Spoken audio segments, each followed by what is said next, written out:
Bismillahirrahmanirrahim. Alhamdulillahi rabbil alamin.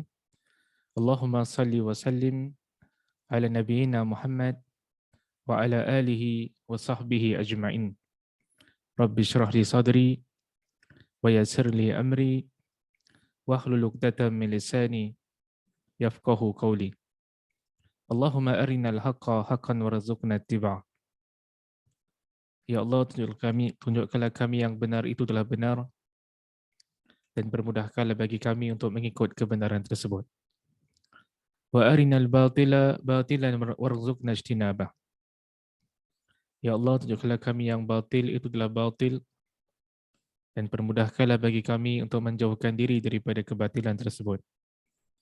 Wahdina limakhtulifa fihi minal haqqi bi'idnik. Bila kami petunjuk dalam isu-isu yang diperselisihkan dengan izinmu. Innaka tahdi man tasha ila sirati mustaqim. Sungguhnya engkaulah memberikan petunjuk kepada siapa yang kau inginkan ke jalan yang lurus. Na'udzu bikalimatillahi tammah min kulli syaitanin wa hammah wa min kulli ainin lammah. Muslimin muslimat dirahmati Allah. Pertama dan utama, terimalah salam ukhuwah daripada saya. Assalamualaikum warahmatullahi wabarakatuh. Selamat datang saya ucapkan kepada semua ke dalam sesi kita pada malam ini. Malam ini merupakan sesi kita yang ke-42 dalam kita mensyarahkan kitab Q&A Fiqh Perubatan.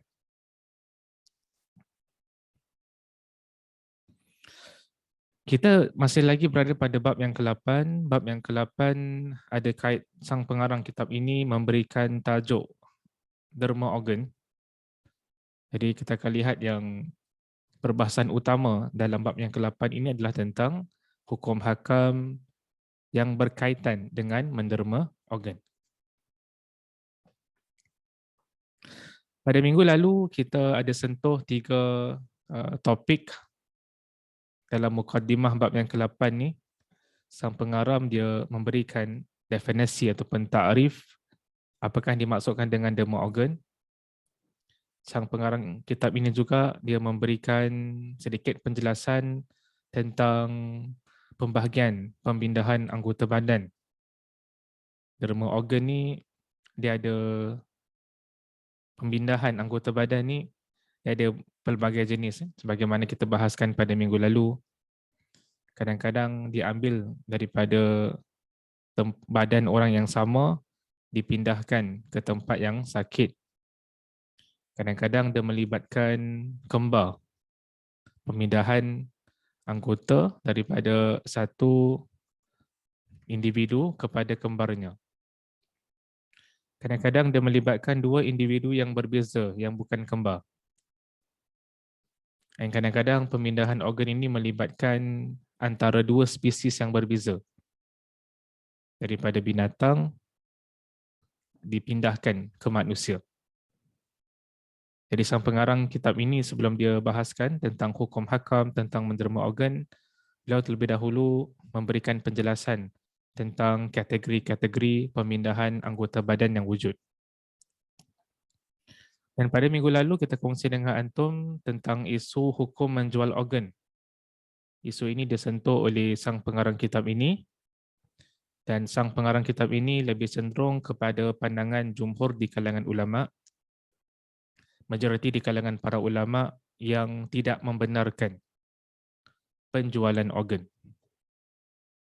Penjualan organ adalah diharamkan, tidak dibenarkan mengikut majoriti di kalangan para ulama. Itu merupakan 3 perkara penting yang telah kita kongsikan pada sesi kita pada minggu lalu. Hari ini insya-Allah Ta'ala kita akan masuk ke dalam perbahasan berkaitan hukum menderma organ. Kalau minggu lepas kita kongsi dengan antum perbahasan tentang menjual organ, maka pada kali ini pula kita membahaskan tentang isu menderma organ. Di rata-rata kalau kita lihat perbincangan di kalangan para ulama pada zaman ini, kita akan dapati yang di sana ada sekurang-kurangnya 2 pandangan di kalangan para ulama dalam isu ini. tentang hukum menderma organ. Pendapat yang pertama di kalangan para ulama adalah pendapat yang mengatakan menderma organ itu tidak dibenarkan. Dan di kalangan para ulama yang pernah berpegang dengan pandangan ini adalah ulama tafsir yang terkenal Syekh Muhammad Mutawalli Asy-Sya'rawi rahimahullah. Antara ulama yang berpegang dengan pandangan ini adalah Syekh Abdullah bin Siddiq Al-Ghumari. Jadi ada sebahagian di kalangan para ulama yang berpandangan menderma organ adalah tak dibenarkan. Itu satu pandangan. Di sana ada pandangan yang kedua di kalangan para ulama, khususnya para ulama semasa. Pandangan kedua di kalangan para ulama semasa mengatakan yang menderma organ hukumnya adalah dibenarkan. Dan ini merupakan pandangan ramai di kalangan para ulama semasa.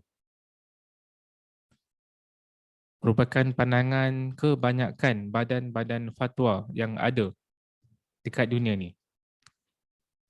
Antara yang mengatakan menderma organ hukumnya adalah dibenarkan adalah seperti Akademi Fiqh Islam. Turut menyokong pandangan yang membenarkan menderma organ adalah Lajnah Fatwa Kerajaan Jordan. Yang pegang dengan pandangan ini juga adalah Lajnah Fatwa Kerajaan Kuwait. Ini juga merupakan fatwa Al-Azhar daripada Mesir. Di kalangan para ulama semasa yang menyokong pandangan membenarkan pendermaan organ adalah Syekh Abdul Rahman As-Sa'di. Antaranya juga adalah Syekh Yusuf Al-Qaradawi. Antaranya juga adalah Syekh Wahbah Az-Zuhaili. Jadi kalau kita mengikuti perbincangan para ulama tentang hukum menderma organ, kita akan lihat ramai di kalangan para ulama syariah semasa. Banyak di kalangan badan-badan fatwa di peringkat antarabangsa, mereka bersetuju membenarkan menderma organ. Tetapi persetujuan mereka ini datang dengan syarat-syarat yang tertentu. Bukanlah bila kita katakan boleh derma organ dan kita dermakan semua. Habis licin, tak ada lagi yang baki. Bukan itu yang dimaksudkan. Dia ada garis panduan yang tertentu yang telah digariskan oleh para alim ulama kita. Dan sang pengarang kitab ini, Dr. Muhammad Rafiqi, dia pun lebih cenderung kepada pandangan yang membenarkan menderma organ dengan syarat-syarat yang tertentu. Apakah syarat-syarat yang beliau gariskan dalam kitabnya ini? Yang pertama sekali adalah penderma redha menderma organnya dengan sepenuh hati tanpa sebarang paksaan. Jadi orang yang dermakan organnya mestilah lakukan dengan kerelaan hatinya. Tak boleh dipaksa oleh mana-mana pihak. Bahkan tak boleh dipaksa oleh ahli keluarganya sendiri. Nak derma mesti berdasarkan kerelaan hati. Ada consent daripada si penderma tu. Mestilah orang tu orang yang baligh, orang yang berakal. Jadi dia perlukan kepada permission. Dia perlukan kepada keredaan daripada orang yang ingin menderma. Sama seperti kalau kita nak derma wang kan. Kita nak derma wang kepada orang, maka dia perlukan kepada keredaan, kerelaan daripada si penderma itu. Itu syarat yang pertama. Syarat yang kedua kata sang pengarang kitab ini yang membenarkan pendermaan organ adalah tidak berlaku darurat dalam kehidupan normal penderma dan ancaman kematian sekiranya berlaku pemindahan organ. Dalam arti kata yang lain, bila orang tu dia derma organ dia ataupun sebahagian daripada organnya, tak bolehlah membawa kepada nyawanya terancam. Dia nak tolong orang, tapi dia yang dalam keadaan nyawa terancam. Nyawa orang lain terancam. Sebab itu diperlukan kepada orang mendermakan organ. Tapi sebagai penderma, kalau nak tolong orang, mesti dipastikan kalau kita dermakan organ ini, adakah dia pula mengancam nyawa kita. Jadi syarat yang kedua yang diletakkan oleh sang pengarang kitab ini dan juga oleh para alim ulama kita, tidak berlaku darurat dalam kehidupan normal penderma. Dan ancaman kematian sekiranya berlaku pemindahan organ. Tak boleh dia dermakan dia punya jantung dia kan kepada orang lain. Atau dia mendermakan organ yang mana tiada pasangan. Kan, seperti hati, organ seksual, tak sewajarnya didermakan kepada orang lain. Kita ingin membantu orang, dan dalam kita membantu orang, kita tak sepatutnya mencampakkan diri kita ke dalam kebinasaan. Jadi syarat yang kedua yang diletakkan, yang digariskan adalah tidak mengancam nyawa si penderma itu. Kita beralih kepada syarat yang ketiga. Syarat yang ketiga adalah pemindahan organ tersebut adalah satu-satunya kaedah rawatan yang ada untuk pesakit. Jadi kalau sekiranya seorang pesakit itu ada cara-cara yang lain yang boleh dilakukan untuk membantu proses penyembuhan seseorang pesakit itu, maka hendaklah digunakan cara-cara yang lain terlebih dahulu. Menggunakan alternatif-alternatif yang lain. Tapi kalau sekiranya kata pakar perubatan, kata doktor perubatan, cara lain ni memang tak ada bagi kes ni. Dia memerlukan kepada organ yang baru. Dia memerlukan kepada organ transplant. Individu lain mendermakan organ, maka pada ketika itu dibenarkan untuk menderma organ. Sama ada kaedah rawatan yang lain ataupun tidak bagi sejenis penyakit ataupun bagi seorang pesakit ini perlu rujuk kepada pakar perubatan. Allah Subhanahu wa taala berfirman, "Fas'alu ahla dzikri in kuntum la ta'lamun." Bertanyalah kepada ahli ilmu kalau sekiranya kamu tidak mengetahui. Jadi syarat yang ketiga yang digariskan adalah pemindahan organ adalah satu-satunya kaedah rawatan yang ada untuk pesakit.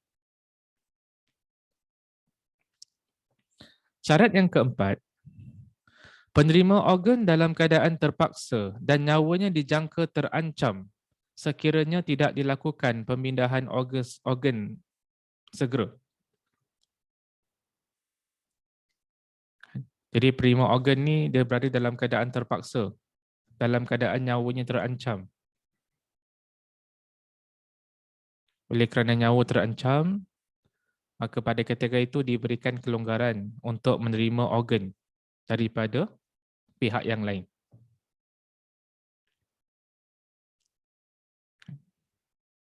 Jadi kita lihat dalam Islam ni antara salah satu maqasid, salah satu objektif utama dalam syariat Islam, dalam ajaran Islam adalah hifzun nafs, memelihara nyawa. Memelihara nyawa ni penting sangat. Baik memelihara nyawa sendiri atau memelihara nyawa orang lain. Jadi itu merupakan di antara salah satu objektif utama di sebalik hukum hakam, ajaran-ajaran Islam yang terkandung dalam Al-Quran, yang terkandung dalam sunnah Rasul sallallahu alaihi wasallam. Itu syarat yang keempat. Syarat yang kelima, pembedahan yang dilakukan diyakini akan berjaya secara pasti ataupun secara kebiasaannya berjaya. Dan ini perlu rujuk kepada golongan pakar perubatan, doktor perubatan kan, yang mahir dalam bab pembedahan ni. Jadi satu pembedahan yang dilakukan, organ transplant yang dilakukan, pemindahan organ yang dilakukan mesti ada high percentage of success baru dibenarkan. Itu merupakan syarat yang kelima. Syarat yang keenam yang juga merupakan syarat yang terakhir yang diletakkan oleh sang pengarang kitab ini adalah tidak wujud pertukaran organ dengan nilaian mata wang dan sebagainya. Jadi syarat yang keenam ni ada kaitan dengan apa yang kita bincangkan pada sesi minggu lalu tentang hukum menjual organ. Hukum menjual organ menurut jumhur di kalangan ulama, menurut majoriti di kalangan para ulama adalah tak dibenarkan. Jadi kalau kita menderma organ, seseorang yang menderma organnya, dia bukan menjual organ dia. Dia menderma organ. Bila kita kata derma, maksudnya secara sukarela. Bukan mengharapkan wang ringgit. Jadi menurut pendirian kebanyakan di kalangan para ulama, menjual organ anggota badan adalah tak dibenarkan. Lain kalau sekiranya kita menemukan organ, lepas tu si penerima organ tu dia rasa bersyukur sangat, dia rasa terima kasih sangat, dan kemudian si penerima organ tu dengan sukarela dia memberikan sejumlah wang kepada si penderma untuk menzahirkan rasa terima kasihnya. Dia berikan sebagai hadiah. Sebahagian di kalangan para ulama kita mengatakan tak jadi masalah kalau hadiah. Tapi yang tak dibenarkan adalah menjual anggota badan. Yang tak dibenarkan adalah menjual organ. Itu tak dibenarkan. Tapi kalau si penerima organ nak berikan hadiah kepada si penerima organ, tak jadi masalah. Kata sebahagian di kalangan para ulama kita. Jadi itu merupakan di antara 6 syarat yang diletakkan, yang digariskan bagi golongan yang membenarkan pemindahan organ.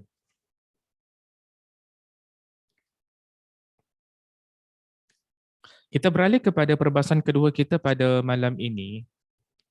Tadi kita kongsi dengan antum yang ramai di kalangan para ulama semasa dan banyak badan-badan fatwa di peringkat antarabangsa pada zaman ini yang membenarkan pendermaan organ. Apa dalil mereka? Apa hujah-hujah mereka? Itu yang kita nak lihat dalam perbahasan kita yang kedua ini. Jadi di sana ada beberapa hujah, beberapa dalil yang dikemukakan oleh para ulama yang membenarkan pendermaan organ ni.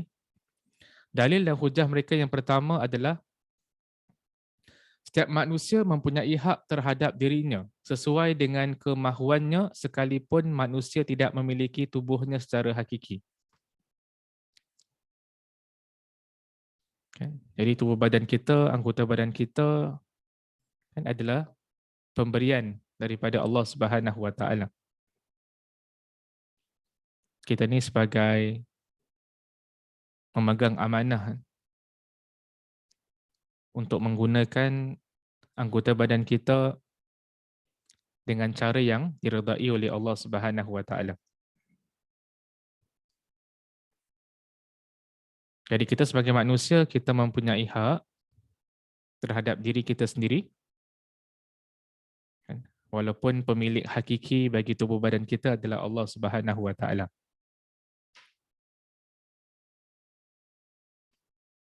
Jadi kita boleh menggunakan anggota badan kita, ada hak untuk menggunakan anggota badan kita dengan syarat tidak sampai kepada membinasakan diri kita sendiri. Dengan syarat tidak sampai kepada mencelakakan diri kita sendiri. Dan sang pengarang kitab ini dia menukil beberapa potong ayat Al-Quran yang menunjukkan tentang pengharaman kita melakukan sesuatu yang boleh membinasakan, mencelakakan, menghancurkan diri kita sendiri. Salah satu ayat yang dinukil oleh sang pengarang kitab ini adalah daripada Suratul Baqarah ayat 195. Ayat dia sebenarnya lebih panjang, cuma saya ambil beberapa potong ayat, beberapa potong perkataan daripada ayat 195 yang relevan dengan perbahasan kita pada malam ini. Wala tulqu biaidikum ila tahlukah. Janganlah kamu menjatuhkan diri kamu, mencampakkan diri kamu ke dalam kebinasaan. Allah Subhanahu Wa Taala larang kita daripada kita mencampakkan diri kita ke dalam kebinasaan. Dan ini ada banyak contoh. Apa saja perkara yang kita lakukan yang boleh membawa kepada kemudaratan menimpa ke atas diri kita, maka itu adalah tak dibenarkan dalam Islam. Sebab itu kita lihat dalam Islam ada kaedah fiqh yang berbunyi ad-dararu yuzal. Kemudaratan hendaklah dihilangkan. Kita orang Islam tak boleh kita mudaratkan diri kita sendiri.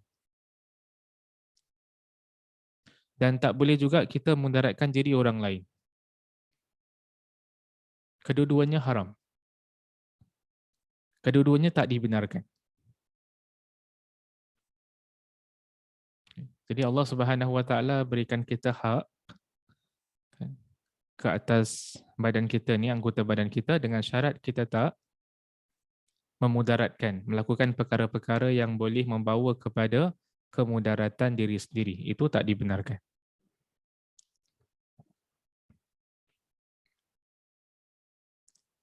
Yang kedua, dalil ataupun hujah bagi golongan ulama yang mengatakan boleh mendermakan organ adalah pemindahan organ berlaku dalam keadaan terpaksa.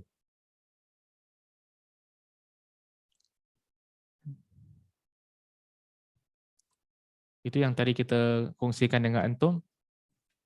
Kalau tak ada alternatif yang lain untuk merawat satu penyakit, melainkan dengan kaedah menderma organ, maka itu dibenarkan dalam keadaan darurat.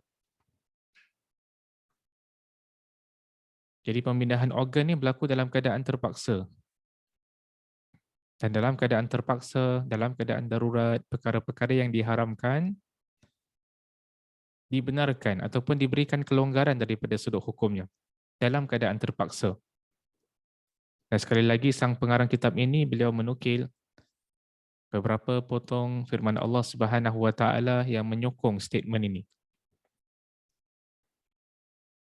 Salah satunya yang dinukil adalah daripada surah Al-An'am ayat 119.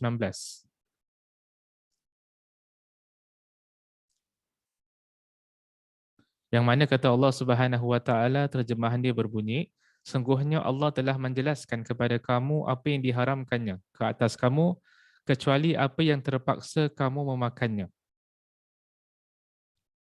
Jadi dalam Islam, kalau kita meneliti ayat-ayat Allah Subhanahu Wa Taala dalam Quran, kita akan dapati ada di sana perkara-perkara, makanan-makanan yang diharamkan oleh Allah Subhanahu Wa Taala. Allah haramkan kita daripada makan bangkai. Allah Subhanahu Wa Taala haramkan kita makan daging khinzir. Jadi ada beberapa perkara yang diharamkan ke atas orang-orang, ke atas hamba-hamba Allah Subhanahu Wa Taala. Kita tak boleh makan benda-benda itu. Tetapi ada satu keadaan yang dibenarkan kita makan benda itu. Apakah keadaan tersebut? Keadaan tersebut adalah dalam keadaan kita dalam keadaan darurat, dalam keadaan terpaksa. Maka diberikan kelonggaran untuk kita makan perkara-perkara yang pada asalnya diharamkan. Dia diharamkan dalam keadaan biasa, tetapi diberikan kelonggaran dalam keadaan darurat. Sama juga dengan isu hukum mendermakan organ.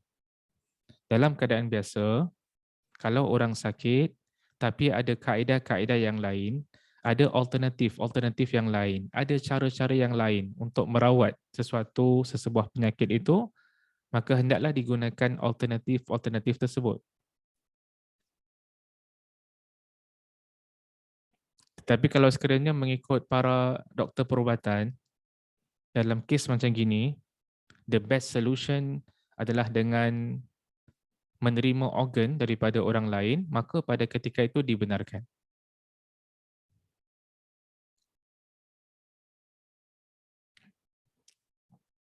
Jadi perkara-perkara yang pada asalnya diharamkan, tetapi bila ada keperluan yang mendesak, maka pada ketika itu diberikan kelonggaran daripada sudut hukum. Sama juga dengan isu tentang pendermaan organ.